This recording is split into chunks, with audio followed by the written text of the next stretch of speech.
증시 대담 시간입니다. 한 달 같은 한 주를 지나는 느낌입니다. 그만큼 시장 변동성 그리고 하락에 대한 작년 말에 워낙 상승세가 좋았기 때문에 올해도 좀 좋아지지 않겠냐 이런 기대를 가졌던 분들의 또 실망도 이번 주에 조금 더 많았는데요. 앞으로 증시는 또 어떻게 될지 이분 모시고 시장 얘기 다뤄보도록 하겠습니다. 허성민 유진투자증권 퀀트연구원 나와 있습니다. 안녕하세요. 안녕하세요. 네, 늦었지만 새해 복 많이 받으시기 바랍니다. 네, 새해 복 많이 받으십시오. 네. 오늘의 주제를 보면서 금요일 그리고 다음 주를 좀 정리해 보도록 하겠습니다. 보시면 아시겠지만 지금 금리 인하 기대가, 그러니까 금리 인하 기대가 무너졌다기보다는 금리 인하 시점이 조금 뒤로 밀렸다, 아니면 정말 3월에 기대하고 있는 시장에 한껏 부풀어 올랐던 기대감이 좀 차분해지는 그런 감을 우리가 받을 수 있는데, 간밤에 나왔지만 ADP 민간 고용 지표라든지 신규 실업 청구 건수 같은 경우 보면 미국의 고용이 생각보다 좋다. 경기가 좋다라는 것도 있죠. 소프트 랜딩의 근거일 수 있지만 한편으로는 연준이 이 상태면 금리를 빠르게 내려주겠냐. 그러다 보니까 오늘 저녁에 미국의 이제 고용 보고서가 나오다 보니까 오늘 고용 보고서를 좀 두고 어떻게 해석해야 될지가 관건인 것 같습니다. 어떻게 봐야 될까요? 사실 저는 고용의 추세, 고용의 둔화 추세 자체가 꺾이진 않았다고 생각을 하는데, 네. 어쨌든 단기적으로 지금 시장이 이제 금리 되돌림, 하락세 되돌림에 좀 주목을 하고 있기 때문에 관련된 지표에 따라 좀 단기적인 영향이 있을 것 같긴 합니다. 그래서 이 부분을 좀 살펴보면요. 일단 비농업 이제 고용의 약간 선행으로 좀 확인을 할 수가 있는 게, 얼마 전에 이제 발표된 11월 이제 졸츠 보고서를 통해서 좀 확인할 수가 있는데, 네. 채용 건수 자체는 이제 감소를 했습니다. 이론적으로 이제 비농업 취업자 증감을 이제 좀 분해를 해보면 졸지 채용 건수 이제 거기에다가 퇴사 건수를 빼준 그런 값으로 이제 좀 볼 수가 있는데, 지금 신규 채용 자체만 보면요, 채용 건수 자체로만 보면 2017년 수준인데 지금 실업률이 좀 극적으로 올라오지 않고 있는 게, 어쨌든 기업들이 아직까지는 적극적으로 해고에 나서지 않고 있다라는 거고요. 이거를 봐도 아직까지 경제가 조금 견조하다라고 좀 해석할 수 있을 것 같습니다. 근데 어쨌든 계속 현재 이제 둔화 추세가 이어지게 된다면 결국에는 이제 해고가 동반이 되겠지만, 네. 과거 대비 적은 수준으로 좀 실업률이 증가할 수도 있다라는 점을 시장이 의식한 것 같고요. 그래도 지금 긍정적이라고 해야 되나, 어쨌든 안 좋은 게 지금은 더 사실 둔화에 대한 의식을 높여줄 수 있는 거니까, 어쨌든 긍정적으로 보자면 지금 11월 구인 건수, 채용 건수, 퇴직률 다 줄어든 것으로 좀 나타나고 있는데요. 네. 어쨌든 조금 전 분야적으로 운송, 정부 비즈니스 서비스, 레저 이런 서비스업까지 포함해서 좀 광범위한 부문에서 조금 구인 건수 좀 완화가 좀 보여지고 있습니다. 다만 지금 우려가 되는 거는 이제 고용 냉각 여부를 떠나서, 네. 사실 지금 GDP 컨센서스 자체가 우리가 생각했던 것보다 조금 높게 형성될 수도 있다라는 생각이 있습니다. 지금 GDP 나오라고 애틀랜타 페드에서 이제 나우캐스팅을 하는 게 있습니다. 이제 모델을 통해서 이제 컨센서스를 좀 발표를 하는데, 그게 최근에 좀 계속 상승 추세를 보이다가 지금 2.5%까지 좀 상승을 한 상황입니다. 이렇게 감안을 하면 사실 지금 금리 레벨 자체가 오히려 추가적으로 상승할 수 있는 여지가 충분히 주어지기 때문에, 지금 이제 인플레 레벨에서는요. 그래서 이제 고용 냉각에 대한 이제 여부에 대해서 좀 시장이 내일까지는 단기적으로 좀 주목을 할 것 같긴 합니다. 그래서 이 부분을 좀 주의를 하시고, 만약에 좀 변동성을 좀 싫어하시는 분이라면은 좀 포지션을 좀 줄여 놓는 게 맞지 않는가라는 생각이 듭니다. 네.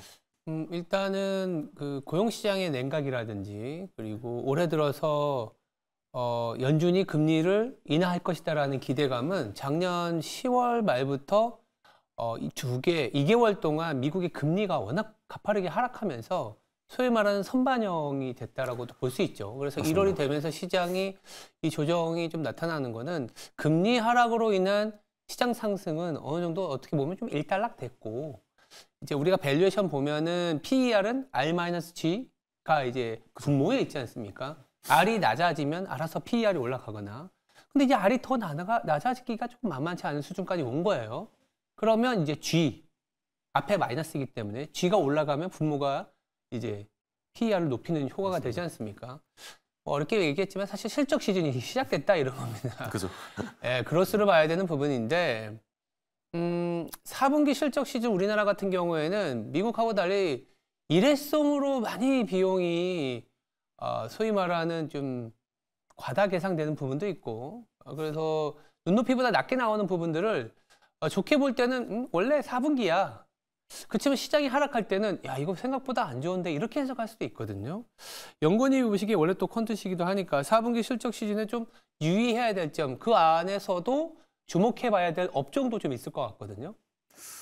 제 생각에는 사실 저도 이제 컨센서스 자체가 지금 뭐 상황이 그렇게 나쁘다고는 해석을 안 했는데 네. 말씀하신 것처럼 시장의 생각보다는 그 가능성을 높게 좀 받아들일 수도 있을 것 같아요. 뭐 미국 같은 경우도 리비전 레이시오가 조금 낮아지고 있는 건 맞는데 낮아지고 있고. 근데 지금 한국 같은 경우는 컨센서스 자체가 뭐 하락 추세 있다기보다는 그냥 횡보에 비슷하거든요. 그렇기 때문에 뭐 그렇게 안 좋게 해석할 건 아닌데 워낙 이제 실적 상향세가 계속 유지가 됐기 때문에 그 부분에 대한 실망감은 좀 반영이 될 수도 있다라고 생각은 합니다. 네. 어쨌든 지금 상황은 이제 아무래도 주가 레벨 자체, 그러니까 말씀하신 것처럼 결국 이제 PER 상승만으로는 조금 정당화되기 어려운 시점에 왔다고 생각을 하고요. 그러면 이제 PER 이제 4분기 기업 실적 시즌에 대한 부담을 좀 이제 시장이 느끼고 있는 거고 사실 이 상황에서는 당연히 실적을 이제 확인하고 그렇죠. 들어가는 게 더 이제 안전하다고 생각하시는 분들도 많을 것 같고요. 지금 미국 경기가 좀 좋다라고 판단할 수 있지만 어쨌든 테크 기업들 자체는 이제 슬슬 이제 감원이랑 비용 조절에 좀 나서고 있긴 합니다. 예. 뭐 3분기 실적이 괜찮게 나왔긴 하지만 어쨌든 이제 가이던스를 주면서 관련된 언급을 좀 많이 하기도 했고요. 그리고 AI 관련해서 사실 어떻게 보면 23년 이제 주가 상승은 AI가 이제 주도를 했다고 해도 무방하지 않은데 사실 클라우드나 이런 일부 이제 성장 산업의 속도가 많이 좀 둔화가 되고 있는 것 같긴 합니다. 근데 대신 어쨌든 AI 성장 기대 자체는 높은데 지금 AI 산업 내에서도 엔비디아를 제외하면은 사실 이런 이만큼 높아진 실적 기대를 좀 만족을 시킬 수 있을지는 많이 불확실한 것 같습니다. 뭐 예를 들어보자면 예를 들어 어도비 같은 경우 생성형 AI를 좀 발표를 했었는데 거기 관련해서 기대가 되게 높았던 것 같습니다. 그래서 주가도 되게 많이 올랐었죠. 근데 어쨌든 그래도 3분기 이제 실적 발표 당시에는 올해 매출 증가율 자체는 10% 정도로 되게 보수적으로 언급을 했었습니다. 예. 이 부분을 감안하면은 4분기 실적 기대감, 주가가 반영한 것만큼 실적이 나올 거라는 기대 자체도 좀 낮게 봐야 될 수도 있을 것 같고요. 어쨌든 지금은 그래서 실적 공개가 좀 본격적으로 다가오면서 어쨌든 시장에서는 확인을 하고 매수하겠다라는 심리가 좀 지배적으로 작용을 하는 것 같고요. 지금 금리 인하 시점이랑 그런 속도뿐만 아니라 좀 실적 눈높이에 대한 조정이 좀 필요할 것 같긴 합니다. 네, 그래서 어쨌든 제 생각에는 그래도 일반 좀 경기 관련 산업들은 뭐 아직까지는 크게 부담스럽지는 않다고 생각을 합니다. 네, 지금 경기 상황에서는요. 네. 눈높이가 이제 조정되는 과정에서 우리가 이제 눈높이 조정이 여러 가지가 있겠지만 매출이 이제 수요가 둔화되면서 좀 빠지는 부분도 있지만 비용이 올라가면서 예상치 못한 비용이 올라가면서 마진이 하락하는 경우도 있지 않습니까? 최근에 희망봉을 돌아오게 되면 운임이 3배, 4배 뛸 수밖에 없어요. 네네. 그리고 또 하나, 이 중동이 지금 심상치가 않습니다. 연초부터 지금 이란도 가만히 있지는 않을 것 같고 유가가 그래도 간밤에는 미국의 재고가 증가하면서 살짝 눌리긴 했지만 언제라도 좀 튈 수 있는 약간의 리스크를 보여주고 있거든요. 국제유가가 만약 어떻게 될지도 참 어려운 부분입니다만 유가 어떻게 바라보는지도 중요한 시점인 것 같아요.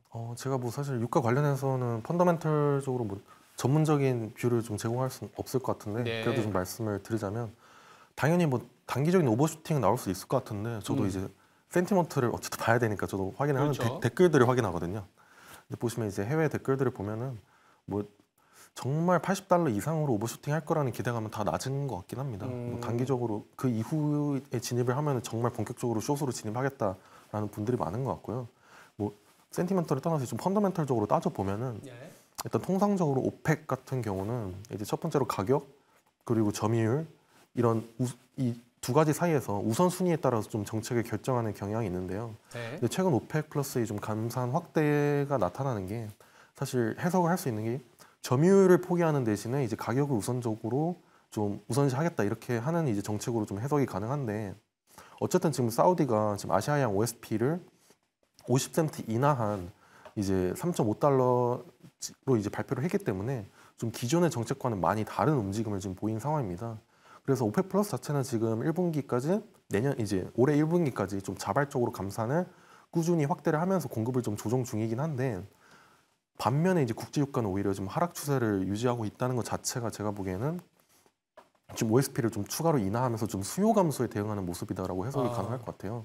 그래서 생각보다 수요 감소에 대한 좀 우려가 좀 큰 상황인 것 같고 지금 동절기 이제 난방유 수요 부진이 좀 예상보다 좀 강한 것으로 좀 해석 가능한 것 같고 어쨌든 상방 압력은 생각보다는 좀 제한되지 않을까라는 좀 생각은 하고 있습니다. 네네.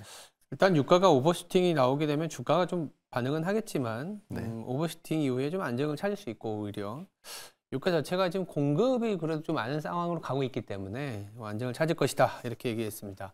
오늘 저녁에 이제 미국의 고용 지표를 소화하고 나면 다음 주에는 또 가장 중요한 지표들이 나오는 게 이제 물가 그리고 본격적으로 이제 4분기 그리고 온기 지난해 실적에 대한 뭐 성적표를 받아보게 될 텐데 이런 상황에서 국내 투자자들은 지금 2,600이 깨진 상황이지 않습니까? 맞습니다.